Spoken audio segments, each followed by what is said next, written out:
Bismillahirrahmanirrahim. Assalamu alaikum everyone. I am Abdul Manan and you're listening to me on my YouTube channel English Teacher. Today in this video I'm going to teach you some very important spoken English sentence structures.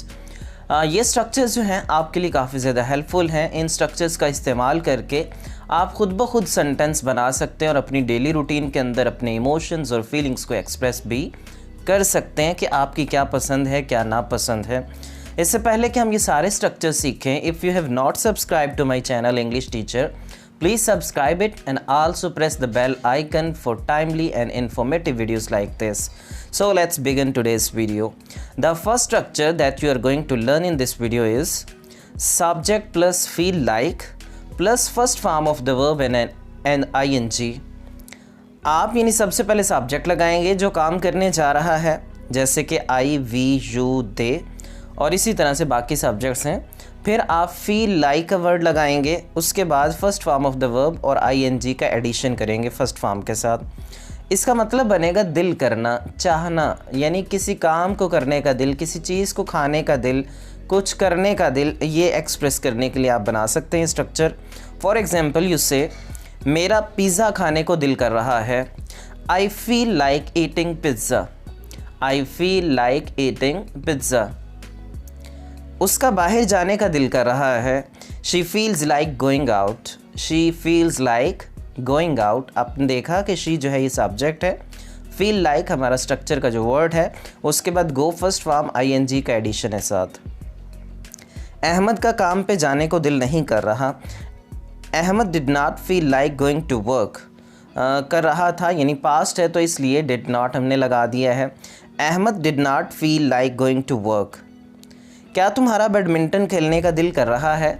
Do you feel like playing badminton. Do you feel like playing badminton. ये हमारा पहला structure था. अब दूसरा structure अगर देखा जाए, इसमें हमारे पास इफ़ आई वर यू, पहले पास हमारे पास फ्रेज़ है. दूसरा है आई वुड.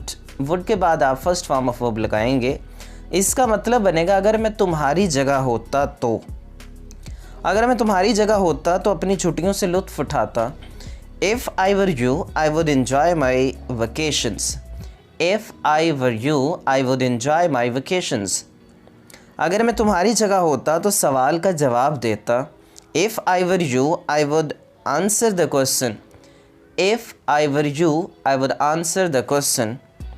अगर मैं तुम्हारी जगह होता तो टास्क मुकम्मल करता, यानी काम मुकम्मल करता. If I were you, I would complete the task. If I were you, I would complete the task. अगर मैं तुम्हारी जगह होता तो बिरयानी खाता. If I were you, I would eat biryani. आपने नोट किया कि if I were हमारा सेंटेंस का जो स्ट्रक्चर है उसके हिसाब से वर्ड है. I would के बाद first form of verb eat लगाई गई है. थर्ड स्ट्रक्चर है subject plus could have plus verb की थर्ड फॉर्म आप लगाएंगे. इसका मतलब बनेगा हो सकता था, किया जा सकता था, तुम ये उससे जल्दी कर सकते थे. You could have completed it sooner. You could have completed it sooner. Sooner का मतलब जल्दी. अली अपने इम्तिहानात में उससे बेहतर कर सकता था. Ali could have done better in his exams. Ali could have done better in his exams. आपने देखा could have plus third form done लगाई गई है. उसका एक्सीडेंट हो सकता था. He could have met an accident. He could have met an accident. तुम इंग्लिश बोल सकते थे. You could have spoken English. You could have spoken English. You could have spoken English.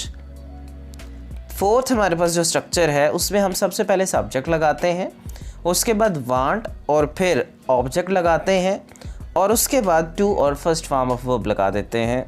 इसका मतलब है किसी काम को चाहना, यानी मैं ये चाहता हूँ, मैं वो चाहता हूँ. मैं चाहता हूँ कि तुम रूम साफ़ करो.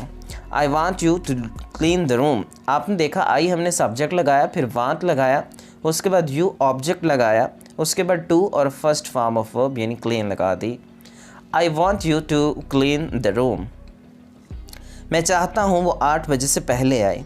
I want her to come before 8. I subject, want हमने वर्ड लगाया, उसके बाद हर ऑब्जेक्ट है, टू और कम जो है ये फर्स्ट फॉर्म ऑफ वर्ब है, कम. वो चाहती है कि मैं उसका काम मुकम्मल करूं. She wanted me to complete her work. She wanted me to complete her work, ये होना चाहिए था उर्दू में वो चाहती थी, तो फिर हम शी वांटेड लगाएंगे। अगर वो चाहती है तो फिर शी वांट्स हम करेंगे इसे। तुम चाहते हो कि मैं उसे ज़ुबानी याद करूं? Do you want me to learn this by heart? Do you want me to learn this by heart? By heart का मतलब ज़ुबानी याद करना। नेक्स्ट हमारे पास स्ट्रक्चर है going to plus first form of verb.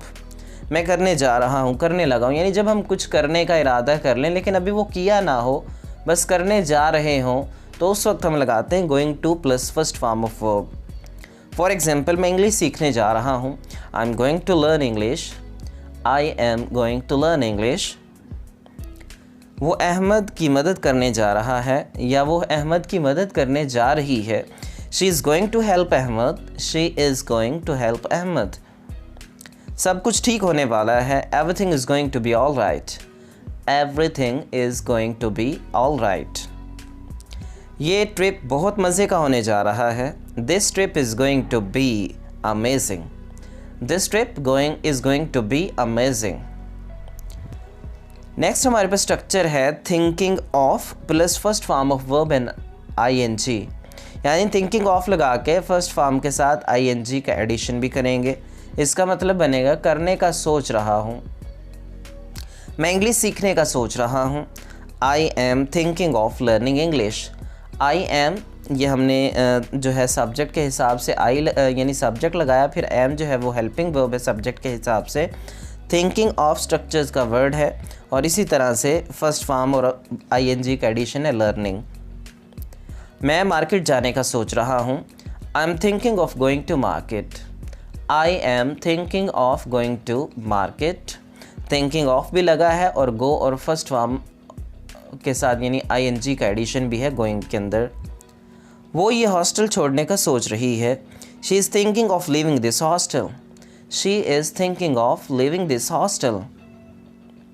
Ahmad इस जॉब के लिए अप्लाई करने का सोच रहा है। Ahmad is thinking of applying for that job. Ahmad is thinking for applying for that job. Next हमारे पास स्ट्रक्चर है structure number 7, sick of plus noun, यानी सिक ऑफ का वर्ड इस्तेमाल करेंगे और उसके बाद नाउन लगा देंगे। और ये आप बात किसी चीज़ से तंग आके कहने के लिए कहते हैं। मैं उस चीज़ से तंग हूँ, मैं इससे तंग हूँ, मैं इस जॉब से तंग हूँ। I am sick of this job. I am sick of this job. वो इस रूटीन से तंग है। She is sick of this routine. She is sick of this routine. मैं इस घर से तंग हूँ। I am sick of this house. I am sick of this house. मैं इस आदमी से तंग हूँ। I am sick of this person. I am sick of this person. मैं इस गाड़ी से जो है तंग हूँ। I am sick of this car. I am sick of this car. मैं इस मोबाइल से तंग हूँ। I am sick of this mobile phone. इस तरह से आप मुख्तलिफ सूरत हाल के अंदर सेंटेंस बना सकते हैं। लास्ट हमारे पास स्ट्रक्चर है स्ट्रक्चर नंबर 8, जिसमें हम लगाते हैं दैट्स वाई प्लस सेंटेंस। ये हम बात करते हैं यही वजह है, जब हम ये कहना चाहते हैं यही वजह है ना, तो उस वक्त हम ये लगाते हैं। मसलन यही वजह है कि वो अफसुर्दा है। That is why she is sad. That is why she is sad. यही वजह है कि वो अभी तक काम पे नहीं आया। That is why he has not come to work yet. That is why he has not come to work yet. So these were the structures that you learned in this video. अगर आपको video अच्छी लगी है please like कर दें, friends के साथ share कर दें और कमेंट सेक्शन में ज़रूर कमेंट करके मेरी हौसला अफजाई करें और बताएं कि आपने कौन सा स्ट्रक्चर नया सीखा। Please take a great care of yourself. अल्लाह हाफ़िज़।